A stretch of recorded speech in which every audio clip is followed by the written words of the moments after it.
सबसे पहले बात कर लेते हैं मौसम को लेकर। तो मध्य प्रदेश में ठंड और कोहरे का दौर जारी है।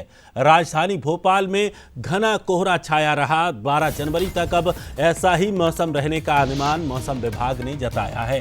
तो बादल छटने के बाद अब ठंड और बढ़ेगी। भोपाल नर्मदापुरम में हल्की बूंदाबांदी भी देखने को मिली।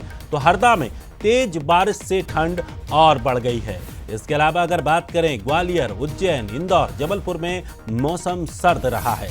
तो गुना, टीकमगढ़, रतलाम, रीवा, दमोह में भी तेज ठंड देखने को मिली है। तो आपको बता दें कि लगातार अब सर्द हवा, बारिश और कोहरे का मौसम है, जिसकी वजह से प्रदेश में ठंडक का माहौल है और ठंड का अब ट्रिपल अटैक प्रदेश में देखने को मिल रहा है। अभी और ये भी माना जा रहा है कि जैसे ही बादल छटेंगे तो ठंड और बढ़ेगी।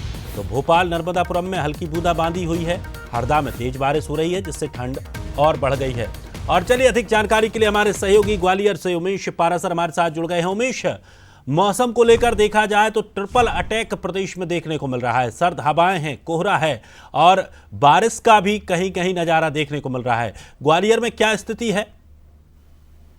देखिए, बिल्कुल दिनेश, आपने सही कहा। जिस तरह से ग्वालियर में 8 दिन बीत चुके हैं और लगातार जो कड़ाके की सर्दी है, कहा जाए तो हाड़ कपाने वाली जो सर्दी है, वो अब लोगों को परेशान करते हुए नजर आ रही है। और अभी 12 जनवरी तक लोगों को अभी ठंड से राहत मिलने की कोई उम्मीद नहीं है। मौसम विभाग का मान है तो अभी 12 जनवरी तक इसी तरह का मौसम बना रहेगा। कड़ाके की सर्दी के बीच लोगों को राहत नहीं है और इसके साथ ही जो घना कोहरा है वो भी है और बारिश की संभावना भी जताई जा रही है। जिस तरह से लगातार जो कड़ाके की सर्दी पड़ रही है, उससे जन जीवन भी पूरी तरह से प्रभावित है। देखिए, पहले मैं आपको पीछे की तस्वीरें बता देता हूँ। आप साफ तौर पर अब जो कोहरा है वो आप साफ तौर पर यहाँ पर देख सकते हो, जिससे विजिबिलिटी है वो काफी कम है और जो वाहन है वो अपनी हेडलाइट्स चालू कर कर निकल रहे हैं, रेंग रेंग कर चल रहे हैं। और इसके साथ ही सड़क और रेल मार्ग भी पूरी तरह से प्रभावित है। जो बड़ी ट्रेनें हैं वो तकरीबन 8 से 10 घंटे देरी पर चल रही हैं और यही वजह है कि यात्रियों को भी काफी परेशानी का सामना करना पड़ रहा है।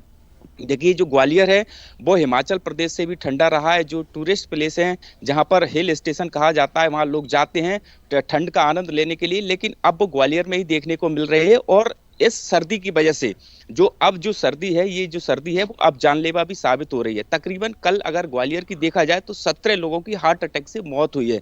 और जो मरीजों का आंकड़ा है, हार्ट अटैक के जो मरीज हैं वो प्रतिदिन अस्पतालों में पहुंच रहे हैं और इनकी संख्या अब 200 पार हो गई है। कहा जा सकता है कि कोहरे से तो लोग परेशान है ही, लेकिन जो सर्दी का सितम है वो अभी जारी है। और सर्दी के सितम जो दिल और दिमाग पर पूरी तरह से सर्दी अटैक कर रही है।